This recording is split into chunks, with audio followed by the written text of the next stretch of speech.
mofinaina isan'andro atolotry ny mpitandrina rakotina valina maoly.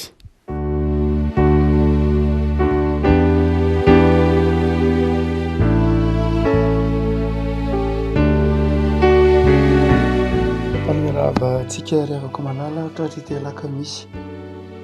9 ny volana aogositra ity ny mofinaina voalahatra ao antsika dia ny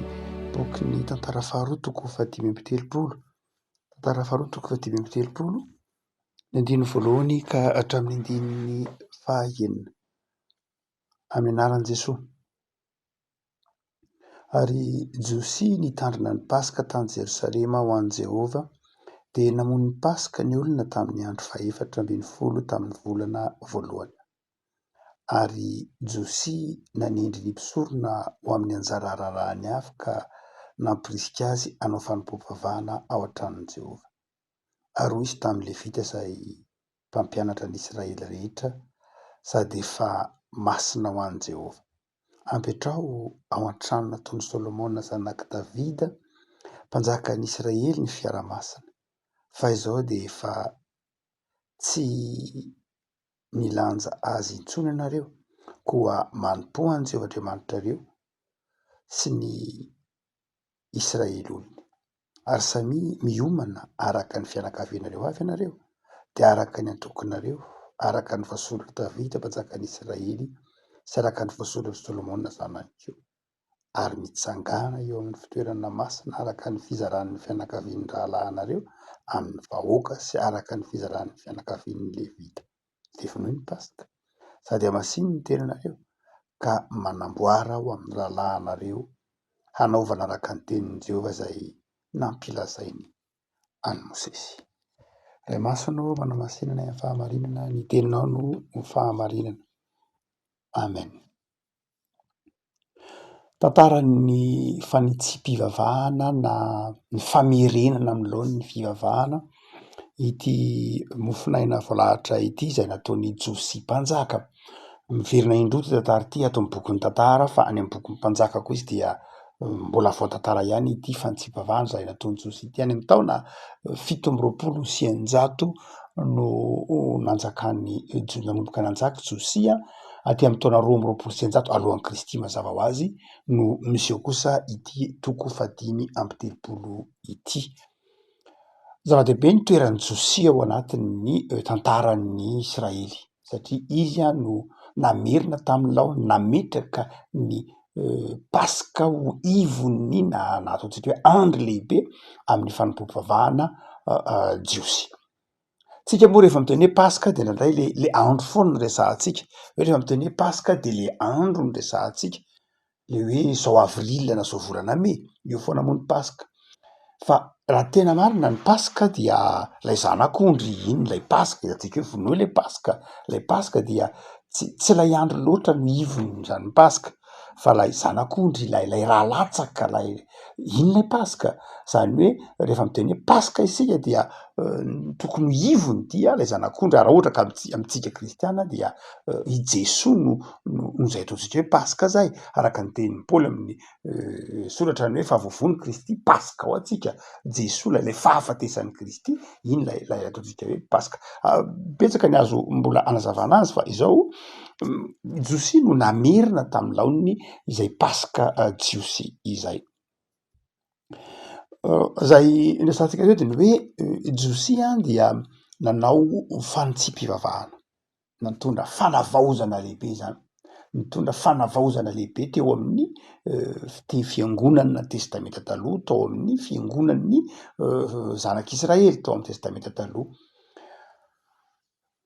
Indraindray ny avako malala amin'ny andavanandrom-piainantsika dia maniry zava-baovao foana isika, maniry fiavaozana, maniry fanavaozana.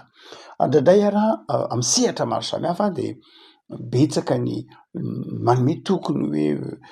izaho hitondra fanavaozana, izaho hitondra zava-baovao, na koa ny olona miteny hoe izaho mila olona mitondra fijery vaovao, na ny fiarahamonina manao hoe izaho mitaky zavatra vaovao. Fa raha ohatra ka mijanona amin'ny tokotanin'ity tantara faharoa ity tsika dia mampieritreritra tsika ny hoe ny zava-baovao ve tena zava-baovao marina, roviany izany no tonga. izy anao afaka manao an'izany zay manome toky anao an'izany tokoa ve de mahavita an'izany raha toa ka jerentsika dia mandrakariva ny zava-baovao tsy hoe tsy programan'ny olombelona raha amy lafiny ara-panandry zahantsika fa na amy lafiny na amy lafiny ara-piarahamonina koa ara tsy zay rehetra manome toky hitondra zava-baovao akory no afaka mitondra zava-baovao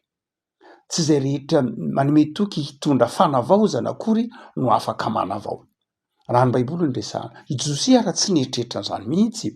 Josia tsy nanome toky mihitsy Josia tsy nieritreritra mihitsy ny hoe hitondra fanavaozana izy aty amin'ny andiny toko faefatra amby telopolo ny teny hoe 20 taona Josia fony izy vao nanjaka araika amby telopolo taona nanjakany tany Jerosalema mbola tanora de tanora mihitsy i Josia zany hoe ny tiany testamenta taloha takatritsika de zao manao hoe io tsy miankina amitsika io tsy hoe isika no mireharemana hoe zahay zahay hitondra fanavaozana zahay hanao zava-baovao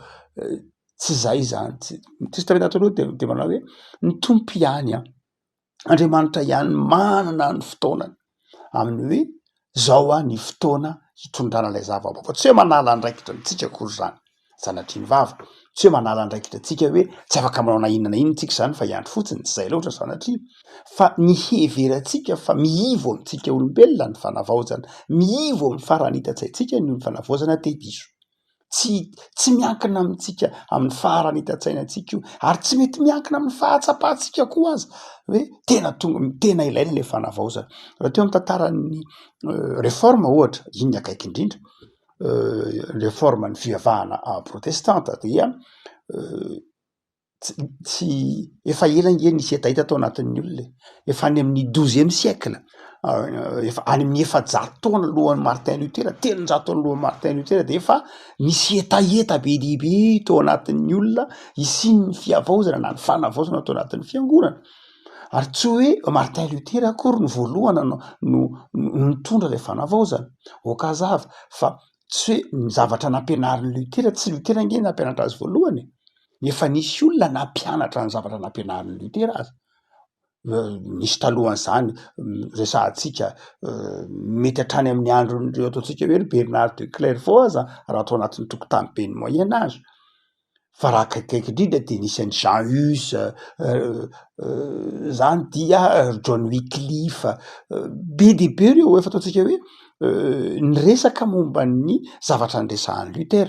marina fa nisy zava-baovao nentin'ny Luther ny fahasoavana fa raha ny hoe ny fahefan'ny soratra masina dia tsy Luther rery akory ny tompon'izany talohan'ny Luther de efa nisy ny voy an'izany fa ny fotoana dia an'Andriamanitra ary na i Luther na i Calvin na i Zwingli de samy tsy nisy ny eritreritra ny hoe hiala ao anatin'ny fiangonana zany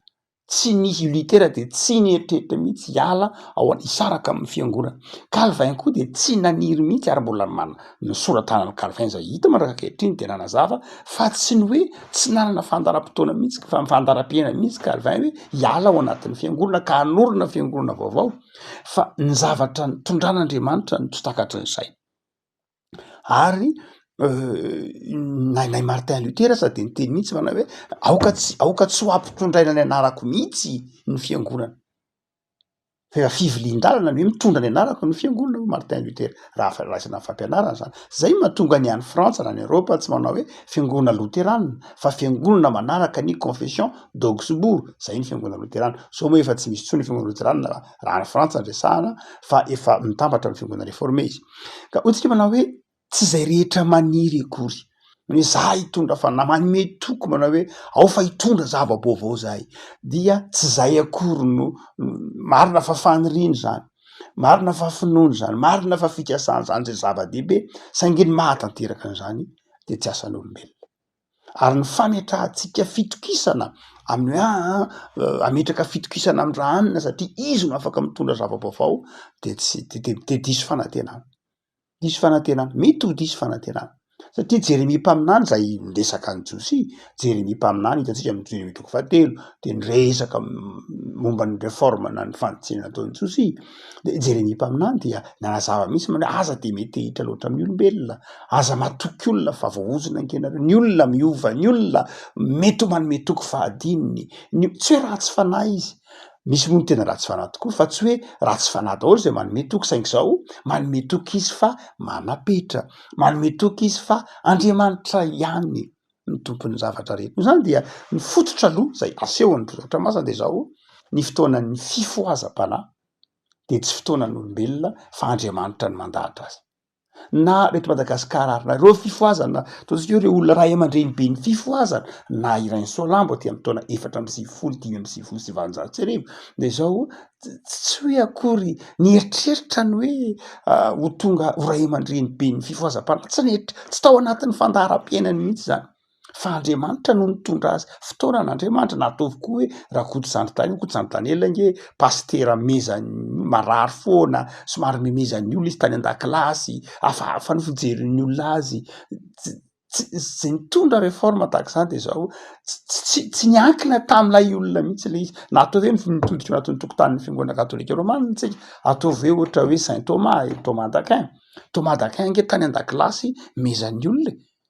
tsy niteny mihitsy eo an-dakilasy olona, mpianatra tsy niteny, be tsy niteny, ary nahatonga an'ilay mpampianatra ankiray niteny manao hoe hitanareo fa rehefa hiteny io lehilahy io de hitrena, ary dia niteny tokoa izy, nanoratra ny boky Somme théologique, asaika ny fampianaran'ny Thomas no niorenan'ny théologie scolastique, théologie ny moyen âge ray manontolo, ary eny fa na de aty amin'ny andro ankehitriny aza de mbola ny théologie-ny Thomas nampiarahana tamin'ny philosophie néo-aristotélicienne moa zay. Hotsika manao hoe ny fivoazam-panahy na ny zava-baovao de zao tena miankina amin'Andriamanitra, indrindra amin'ny ara-panahy na amin'ny ara-piarahamonina koa zany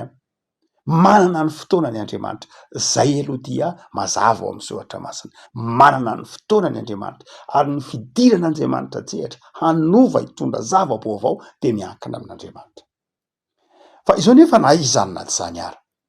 raha ohatra ka mijery tsika amin'ny lafiny ara-tantara eto hoe inona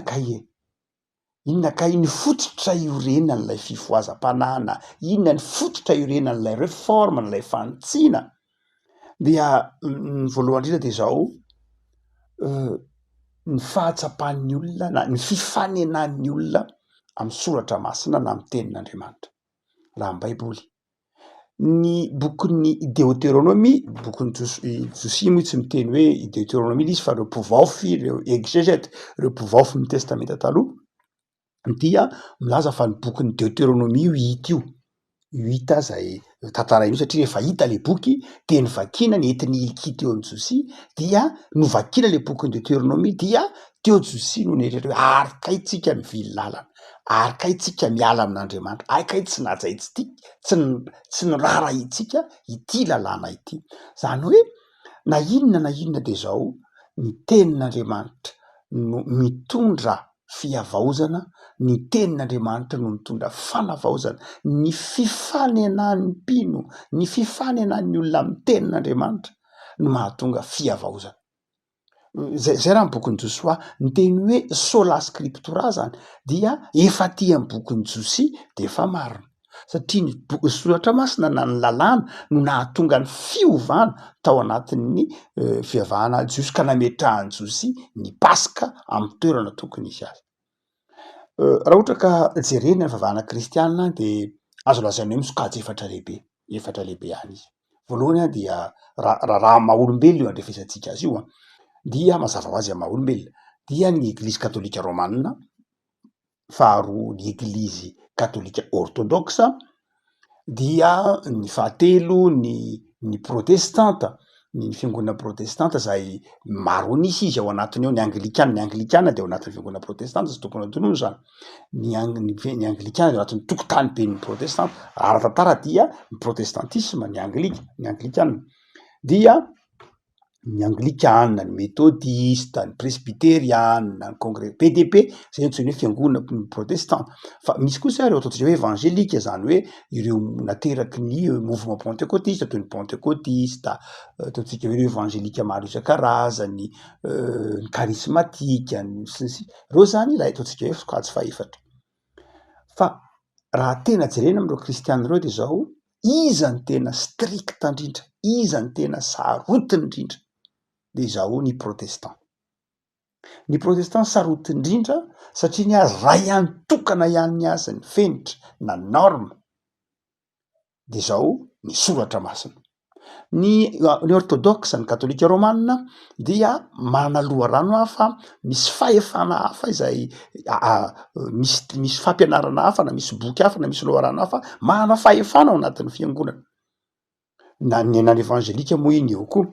Fa ny protestante de sarotiny strict indrindra ny amin'ny hoe ny anay dia ny soratra masina irery ihany. Zay ihany ny norme, zay ihany no fenitra, zay ihany no fototra ny soratra masina irery ihany. Izay toe-tsaina ataontsika hoe strict izay no mahatonga ny protestante mandrakariva amina lafin-javatra sasany carré rehefa miady hevitra izy. Ny fampiarana ndray iny hafa, malalaka izy amin'ny fampiarana. Fa ndraindray rehefa matetika rehefa manao zavatra izy dia manana an'izay toe-tsaina satria strict izy ihany de ny soratra masina irery ihany. Inona no lazainy soratra masina? Inona no ambarany soratra masina io? Dia vaovao zany vaovao be zany, tsika mantsy efa zatra an'izany amin'ny taonjato raika amby roapolo, raha tsy efa miala am'izany ndray koa aza, ohatrany efa miala indray aza. Fa nandritry ny taonjato maro dia ny soratra masina no fototra hitezana ny mpino, soratra masina no fototra azavaina, toriana, iainana ao anatin'ny fiangonana sy ny toe-tsaina kristiana. A protestante andresana. Eto de tsy any Lutera akory zany, tsy any protestante zany raha irery zany, fa hatrany amin'ny andron'ny Josy zany de zao ny fiverenan'ny olona amin'ny soratra masina, ny fifikiran'ny olona amin'ny soratra masina, de zao miteraka zava-baovao. Na ny faharoa, ny fifanenan'ny olona koa amin'ny soratra masina de miteraka zava-baovao. Fa ny faharoa de zao ny fifanenan'ny olona amin'ny soratra masina io de mahatonga fibebahana sy fiovam-po azy. Hitantsika ny andininy fahatelo amby telopolo amin'ny toko fahaefatra amby telopolo amin'ny tantaran'i Josy teo, nanapa-kevitra Josy rehefa namaky ilay soratra masina izy dia niova, niteraka fiovana. Alohan'ny ataontsika hoe isin'lay zavatra vaovao dia tsy maintsy miala aloha lay zavatra taloha, lay zavatra tsy nety, tsy miara-maniry eo zany reo, fa dia miala aloha andininy fahatelo amby telopolo, nanaisotra ny fahavetavetana rehetra tamin'ny tany. Josy zany io, ary nandrava ny tebolo-tsampy, nandrava ny polythéisme, nametraka ny monothéisme, ny fivavahana tokana amin'Andriamanitra Josy. Ohatsika manao hoe na io na ao anatin'ny tantaran'ny fantsipivavahana aza, na tantaran'ny réforme azy de zao zava-dehibe mandrakariva ny fitodiana ao anatin'ny lasa nge. Matetika ny fibanjinana ny lasa dia mitondra koa nefa ny tsy hoe famerenana an'lay lasa, fa matetika mitondra zavatra vaovao. Mitondra zavatra vaovao. Azo adoroana fa ny humanisme izay ny humanisme sy ny renaissance zay talohan'ny réforme, de ireo no isan'izay raha maha-olombelona, dia isan'izay nanampy be ny fantsipivavahana satria ny humanisme sy ny renaissance taonjato efatra ambin'ny folo dia nanampy taonjato efatra ambin'ny folo dimy ambin'ny folo no nahatonga ny firoboroboana ingan'ny ataontsika hoe ny fantsipivavahana. Hoy tsika manao hoe zava-dehibe ny soratra masina dia mahatonga fibebahana. Ary zay no mahatonga ny hoe rehefa mihaino toriteny ny olona, na rehefa mihaino fampianarana miainga amin'ny tenin'Andriamanitra ny olona de zao mahatonga fahatsapatena mandrakariva zay, mahatonga fahatsapatena. Ndraindray ny olona mieritreritra manao hoe fa maninona kay toriteny io no kabary tsy valiana, fa maninona izy io no kabary, ka tena zay mihitsy ny toriteny. Tsy toriteny izy raha ohatra ka iadiana hevitra tsy mety tsony, ka misy miteny hoe ka maninona moa zany fa ngah moa zany mopera mahazo mahazo miteny zay tiany teneniny eo fa ngaha moa pastera na pastora mahazo miteny zay tiany teneniny eo fa ngaha moa zany presbitera mahazo miteny zay tiany teneniny eo fa zay koa ngefa manana zay tokony holazaina ka tsy zay tsinona le izy toriteny a dia raha mamary misy ataotsika hoe théologianina allemand zay antsoiny hoe Bonhoeffer namafisy ny Karl Barth manazava zao manao hoe io toriteny io de tenin'Andriamanitra io zany hoe Andriamanitra dia mametraka ilay teny ao anatin'lay ao anatin'ny vavan'ilay mpitoriteny ka ao anatin'io tenin'Andriamanitra ao anatin'io toriteny zay tenin'olombelona io no miafina ny tenin'Andriamanitra ka rehefa ataoko hoe miafina fa tsy hoe miafina tsy azo takarina akory fa zany hoe io tenin'olombelona zay renesinao io no mitondra atao hoe vecteur anao teny frantsay mitondra lay tenin'Andriamanitra ka satria fanahy iray ihany miasa ao anatin'le mpiaino sy ao anatin'lay mpitoriteny de zao mifakahazo ilay teny satria fanahy iray ihany miasa fa raha fanahy hafa ny ao anatin'lay mpiaino de zao mety tsy ho azony le zavatra tenen'ilay mpitoriteny zavatra hafa ny andraisany azy satria fanahy hafa ny ao anatiny fa fanahy iray ihany raha toa ka satria zay le tenen'ny Paoly hoe fanahy ny faminaniana rehefa ao anatin'ilay mpitoriteny na ao anatin'ilay fiangonana mitoriteny na lay fanahiny Kristy ka izay ao anatin'ny fiangonana koa le fanahiny Kristy de zao na de tenin'olombelona zany reny eo de zao tsapany tsy tenin'olombelona ny reny satria ny fanahy izay ao anatin'ny mpino zany na ao anatin'ny fiangonana no milaza aminy no miteny aminy miaraka miteny am'ilay mpitoriteny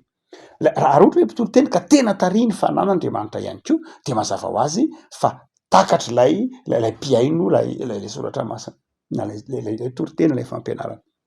hoy tsika hoe noho zany de mahatonga fiavaozana mahatonga etaeta mahatonga fanapahan-kevitra vaovao ny fiainon'ny olona na ny fifanenan'ny olona amin'ny tenin'Andriamanitra rehefa mihaino tenin'Andriamanitra ny olona rehefa avy mihaino fampianarana toritenin'ny olona de zao misy zavatra tsapany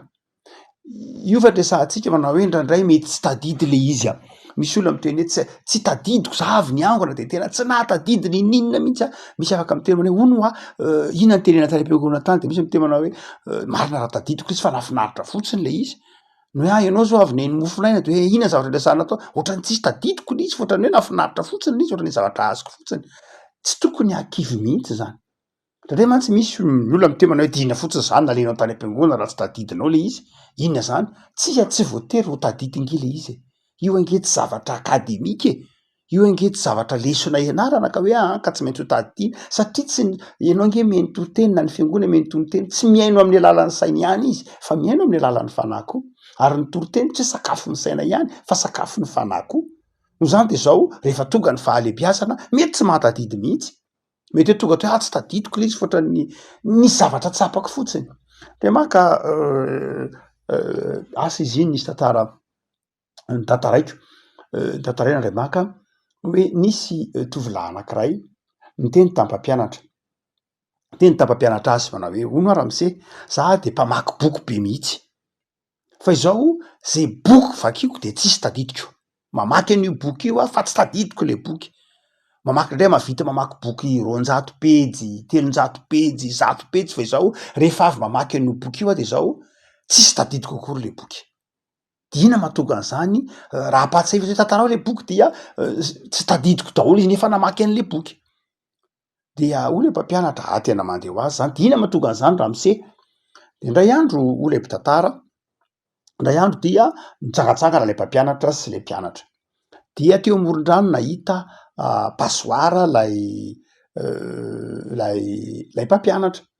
de niteny tam'le mpianatra hoe andany ianao maka rano amin'io pasoara io de lasa lay teo amoron-drano teo zany teo amin'ny plage de lasa lay mpianatra nandeha naka rano tamin'ny pasoara de mazava ho azy pasoara no nentina dia isaky ny tsy nahazo rano mihitsy izy tsy mahazo rano Ramose andana maka ihany hoy le mpampianatra andana ihany anao maky de mihazakazaka le mpianatra maka le rano amin'ny pasoara tonga ela tanety izy ritra le rano satria loka le pasoara de mandeha mivezivezy foana de farany de niteny izy Ramose tsy mahazo mihitsy a de io le mpampianatra manao hoe hitanao hoe normal mazava ho azy tsy mahazo anao satria nahoana satria pasoara fa inona ny zavatra tsapanao raha nijery an'le pasoara ianao lasa nadio le izy tamin'ny voalohany iny pasoary iny naloto be fa rehefa nivezivezy natsakanao rano to natsakanao rano to de hitanao hoe lasa madio izy. Tahak'izay ny vakiboky, tahak'izay mihitsy ny vakiboky, tahak'izay koa ny fianona toriteny. Zany hoe mety misy zavatra tsy tadidinao fa nanadio anao le teny. Zany hoe eo am-pianona le tenin'Andriamanitra ianao, eo am-pianona le toriteny anao, mety tsy tadidy le izy fa nanadio ny fonao, nanadio ny sainao. Mety lasa le izy rehefa avy eo mety tsy tadidy satria tsy tafiditra anaty loha daholo fa izao niakony amin'ny fiainanao ny zava-dehibe. Tsy la izy tadidy iny eo tadidy tsara fa le akony tamin'ny fiainanao, nanadio ny fonao, nanadio ny fifandraisanao tamin'Andriamanitra, nanadio ny fifandraisanao tamin'ny mpiarabelona taminao, nanapa-kevitra ianao teo am-pianona teo entanentana manao hoe tompo raha pitso any de ataoko ohatr'izao ny asako, tompo hitako nitondrana ny fiainako raha pitso, tompo hitako nitondrana ny fiainanako amin'ny herinandro, tompo hitako nitondrana ny zanako manaraka. Eo am-pianona eo mety tsy lay teny ny zava-dehibe fa lay fanapahan-kevitra, tsy lay teny ny zava-dehibe fa lay akony am'lay ao amin'ny fonao, ao amin'ny fanahinao. Ary ndraindray aza 3 taona teoriana vao tadidinao hoe ohatrana eny toriteny ohatran'izao ah. Zany hoe ndraindray tsy tadidinao eo ny eo le izy fa eny am-perinasa, ndraindray eny an-dalana, ndraindray zay vao miverina ao an-tsainao le toriteny na lay fampianarana. Zay mahatonga ny sayanty teny hoe io tenin'Andriamanitra io tsy very zany io tsy miverina io raha tsy efa mahavita ny zavatra zay ampanaoviny tompo azy. No zany de zao tsy voatery anadina anao foana aho manao hoe ono ah ina ny tadidinao zava-dehibe fa raha tsy tadidinao tsy manome tsiny mihitsy fa io tsy miverina raha tsy mahavita ny zavatra zay ampanaoviny tompo azy satria tenin'Andriamanitra io fa tsy tenin'olombelona. No zany dia tsy mahazo kivy mihitsy ianao raha mietritra hoe ohatrany tsy tadidiko le izy, ohatrany tsy mety tsy tadidy izy fa nanavao ny fonao, nanadio ny fiainanao, namboatra ny nampahery anao, nampibebaka anao, nanome fahalalana anao, nanome fahazavan-tsainanao. Be de be no entin'ilay tenin'Andriamanitra. Zay tahaky ny tranga amin'ny tibim-tantara ny Josity. Any fahatelo farany de zao rehefa tonga lay fahatsapatena de zao nanjary nisy fiasana. Inona le fiasana? Na eo aza le soratra masina nampiasaina teo ny fiovam-pon'ny olona de zao nisy kosa rehefa ny lamina. Zany hoe rehefa misy fiavaozana na fanavaozana de zao tsy maintsy misy lamina apetraka, tsy maintsy misy lay zava-baovao de zao entin'ny tenin'Andriamanitra. Andriamanitra ihany ny tompony, Andriamanitra ihany ny mandahatra azy, Andriamanitra ihany ny tompon'ilay fotoana fa izao fiasana avokoa. Dia eo ny misy zava-baovao entina manindry olona vaovao Andriamanitra,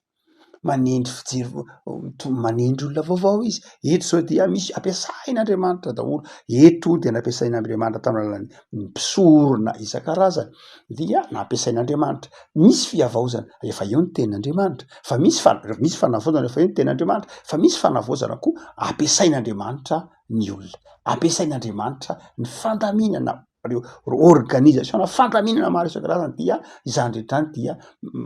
famantarana enta-maso fa tonga le fanavaozana. Le afaka malala maro amintsika no miandrandra an'izany rehefa tonga ny fotoana hoe zahay tompo de maniry zava-baovao. Ny zavatra de zao mivavaka mangataha amin'ny tompo mba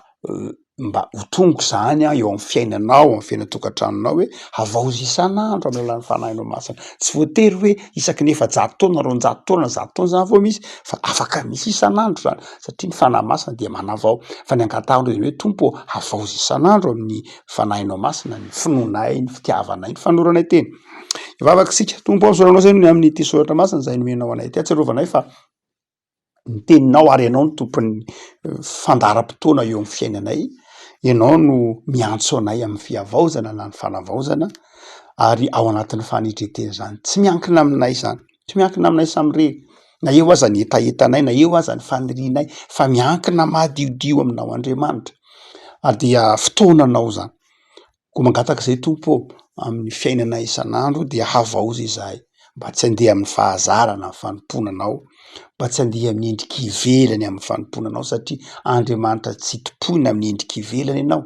Andriamanitra tsy topoina amin'ny fombafomba ianao, fa Andriamanitra topoina amin'ny fo madio, Andriamanitra topoina amin'ny finoana sy ny fitiavana. De atao am'izay tompo mba hiavao isan'andro amin'ny fanompona ianao sy ny fanoranay teny. De jereo tompony tokantranonay tsirairay avy, anjakao tokantrano vaovao isan'andro ny asan'ny fanahinao masina de diovy ny fonay mba hitoerany fanahinao masina trany mba ho mpitondra zava-baovao sy fifaliana mpiarabelona aminay zahay. Jereo reo ory, jereo reo marary, jereo reo manana olana Jesoa, feno ny fahasoavanao sy ny fitiavanao. De tahio ny tontolo andronay eo ambany fitahianao hatrany. Amin'ny anaranao Jesoa, amen.